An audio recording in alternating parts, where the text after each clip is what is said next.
Hello, I'm here to demonstrate measuring the area under the curve of glucose tolerance test data. So our setup was we did a baseline, and then within 10 minutes subjects would consume a 75-gram beverage of glucose, and from the time that they finished we would start a timer and then make measurements of blood glucose at 15 minutes, 30, 45, and 60 minutes. So typically glucose tolerance tests are much longer, about 2 hours normally. However, we are constrained by time in that our class is only an hour and 50 minutes total, so we couldn't even reach that time period. And we had 3 subjects for from our class little study project. We had one person sit for an hour, we had another person do half hour of sitting and then a half hour of walking, and then we had another person do 1 hour walk. And both those people that when they walked were at 1 mile per hour, so very, very slow. So we have our data here, and what we need to do is we want to measure the area under the curve, so we will do equals to parentheses this plus this divided by 2. That's just simply drawing a line with a midpoint between the two, and then we want to find the time differential, and that for us is 15 minutes, since there's 15 minutes in between every single measurement. However, I want to put this in hours, so I'm going to do 15 divided by 60 here. So I could have just done 0 minus 15 divided by 60, but that's okay. It's going to be 15 divided by 60 throughout. Okay. I'm going to get some free answers, so to speak, by clicking and dragging on that. So we can see that this lines up with that perfectly, and that this lines up with that perfectly. Good. So then we'll do the sum of that, and we got the total area under the curve of that.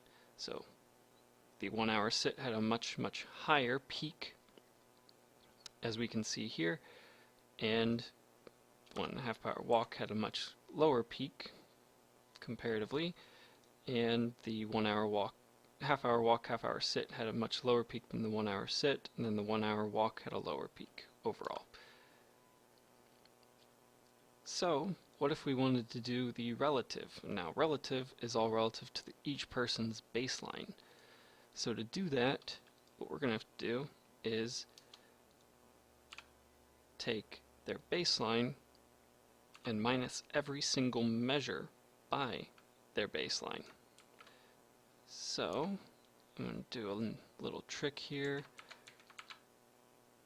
keeping the baseline the same here. Let me get rid of that.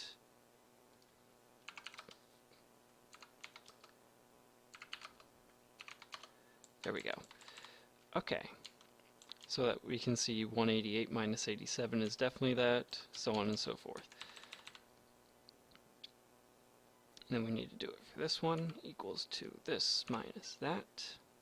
I'm just going to add those dollar signs back in front of the C, in front of the 3 as well.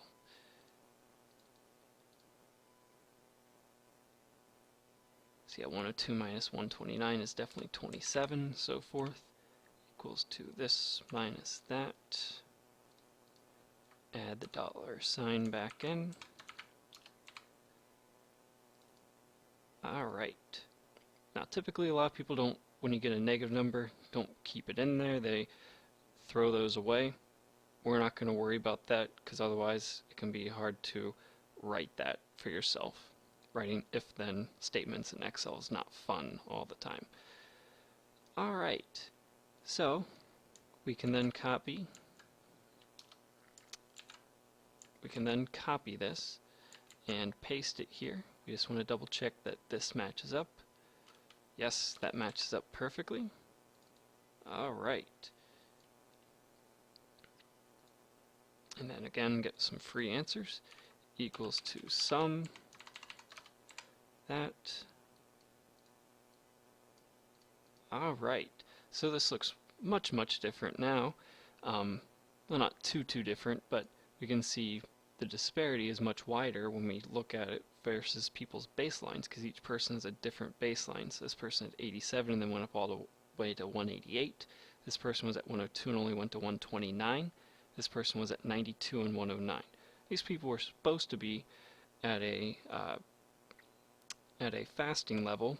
And this person, if they had multiple measurements, could be in the pre-hypertensive, pre-diabetic area. They're a little bit high, but that's okay. For our purposes, we were not quantifying their health here. So all we're saying is there's a 0 level now with the relative at their baseline. And then we go from there. So everyone's zeroed out and equalized essentially. And then we just look at how their peaks and how their glucose changes relative to their baseline at that point. So this distance shrank between the two for the half-hour sit, half-hour walk, and so on. But your results may vary. However, thank you very much. Let me know if you have any questions. If you have any questions, please email your instructor or email myself. Thank you.